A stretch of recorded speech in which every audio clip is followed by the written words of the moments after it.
going to bring our last performer right up. He has a different sort of hour discovery from the audience by way of Jennifer Robin, who could not be here tonight, but she sends us Fred Searing, a poet who is I'm just going to bring him right up because we are a little bit short on time, but not for him, just for me. Fred Searing. Thank you very much, everybody. Primarily, my writing is more poetic, but for some reason, once I started writing, this came out. It's more of an essay, but it's very sort of bizarro nonfiction, so I think it's kind of well here. Cool. So, when I was young, maybe 7 or 8, I approached my grandfather and asked, "Grandpa, how do I become a man?" He offered the following how-to checklist for becoming a man. Well, first, graduate high school, join the military, learn how to be the biggest badass in your unit, go to war, come back home, get a job. If you're smart, you'll save every penny you made in the military and start your own business. Get a wife, start a family, join our fraternity and drink whiskey with Dad and Gramps, buy a house, get a big TV, watch sports on said TV with your drinking buddies at least once a week. Get a hobby like hunting or wood carving. Watch your kids grow up. Watch their kids grow up. Retire. Eventually die. But you're leaving behind a legacy of men. Real men. Fuck that John Wayne bullshit. Even at that tender age, that list sat in my mouth like excrement and bile. His impulse was to suggest that I should murder until I had saved enough money to become an effective proprietor and consumer. More disturbing is his advice to get a wife. Well, guess I'll just go out with my wife bag and stand on the corner until the first person not wearing a ring walks by. So, yeah, and then, spend the rest of your life breeding and biding your time until death. That's really not for me. So this circle of shit perpetuates into the future by teaching my horde of offspring that being a man is centered around the atrocities of machismo anti-intellectualism. But at least he taught me to aspire to graduate high school. I guess that's required for military service. So, as men, we are commonly taught that violence is the only way to prevent helplessness, which I guess we could consider the most unmanly of states. So we're taught to control by force, that we must save people from themselves. This is part of what being a man is, apparently.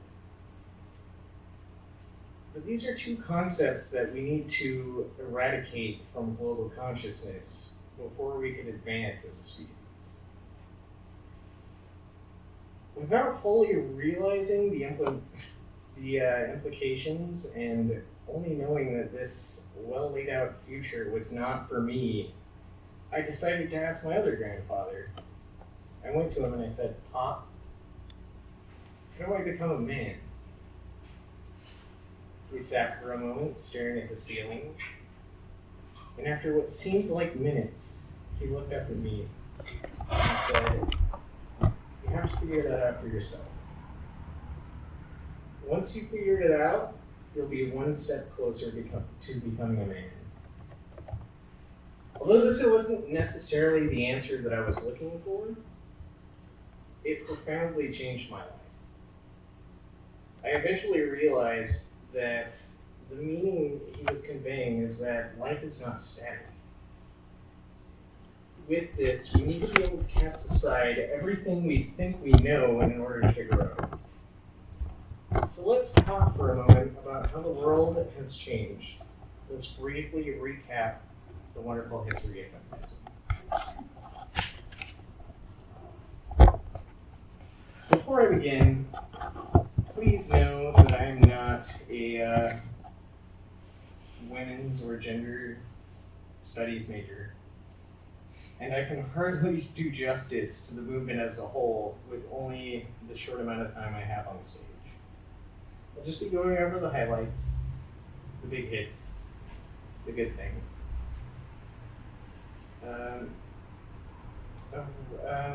Where everything began and where we are right now. So let's start at the beginning. The first wave of feminism was a movement that spread around the world, focusing on legal issues to gain greater equality for women. In the US, this included suffrage, the right to inherit property, and shared ownership of children. Pretty basic, right? This long fight for equality started in 1809 with women first given the right to execute wills, to have control over their death. And this stretched all the way to 1920, when the 19th Amendment was finally ratified into law, granting all American women the right to vote. 111 years. That's 111 years of organizing protests, pamphlets, news articles, public and private meetings, speeches, outcries, and fists on the walls to equality. All at the speed of mail in the printed word. FM radio won't even be around for another 10 years, and the first major victory had been struck. Second wave feminism had even loftier goals to continue dismantling the patriarchal installed systemic inequalities for women, family, work, de facto inequalities, legal inequalities, reproductive rights, sexuality. It's not a coincidence that in the 1960s, the free love movement ran alongside women exercising the right to access birth control, education, and financial independence. Women everywhere began stepping out of the other perception and taking greater control over their lives and safety. Lines were drawn and drafted into law to help protect women from domestic violence and marital rape. They succeeded in changing social attitudes, repealing oppressive laws, dismantling boys' clubs, and making gender discrimination illegal. This was truly great and righteous victory, but there was still a fairly glaring problem. These rights did not seem to extend to women of color and were primarily only successfully exercised by white women of the middle class and beyond. Even now, we struggle to ensure these rights to women as we fight to keep Planned Parenthood open and to ensure that birth control be made available regardless of what religion your boss might practice. Maintaining these rights should not be affected by color, religion, ethnicity, or cultural background. These thoughts took us into the 90s and thus began the third wave of this great movement. Since this is still a movement in progress, I'm not going to say a whole lot about this. But there are a few parts that I would like to touch on. First and foremost, this movement is striving to ensure equality for all women wherever those inequalities can arise. And as such, third wave feminism does not have the same clarity or focus as the first or second wave as far as goals are concerned. But it's also really fucking simple. You can distill it down into two concepts. First, I want to be truly equal to all of my peers, regardless of gender. Second, I want to feel safe in being who I am. The second piece is really important, especially when we take into account the rising concerns of those marginalized by the patriarchal society. We are now taking a critical look at all definitions handed down to us in a male-ruled society and redefining them. We are expressing our outrage at basic insensitivities. Most importantly, we are lashing back at a culture that perpetuates violence against women.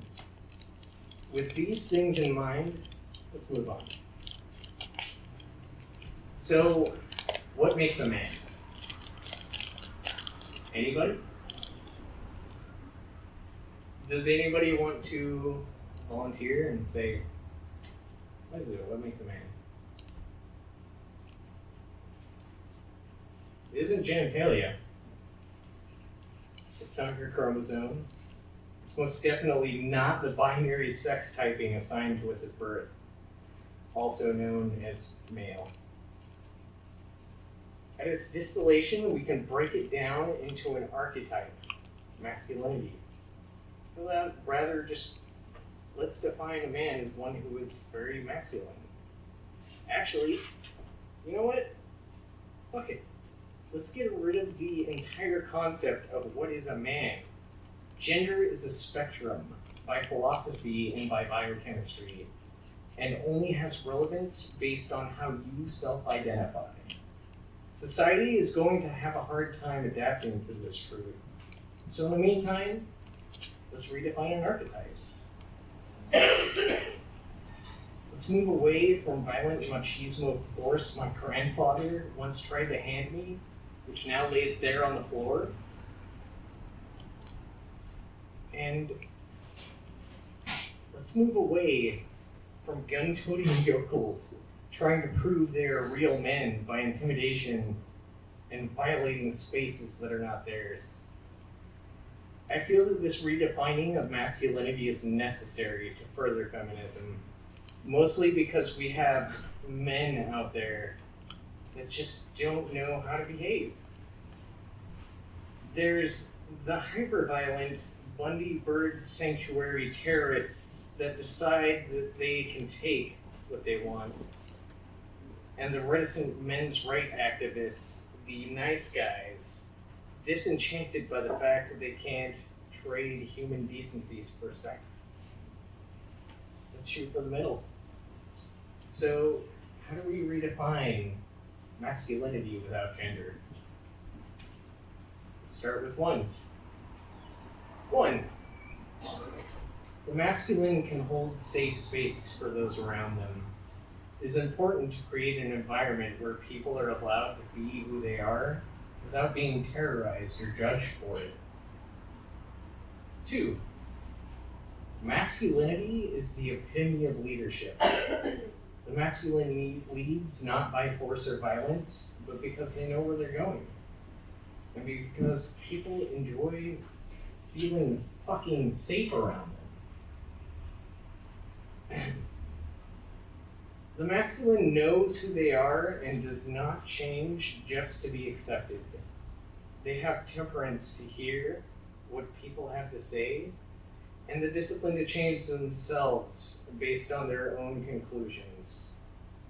You can entertain an idea without having to accept it. 4, don't rape.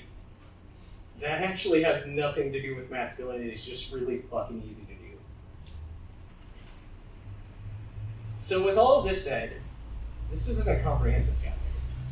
I'm probably wrong. Not about number 4, but I mean, I can accept that. However, this dialogue deserves further research because men are the problem. The solution is to change their behavior, to change what we've instilled in them from when they were young. By changing what they see as what they hope to be on all those flashing screens, it's a cultural problem. It's a cultural problem that needs a cultural solution. I'd like to end this with a Margaret Atwood quote. Men are afraid that women will laugh at them. Women are afraid that men will kill them. And that really distills down everything that we need to be thinking about. Thank you.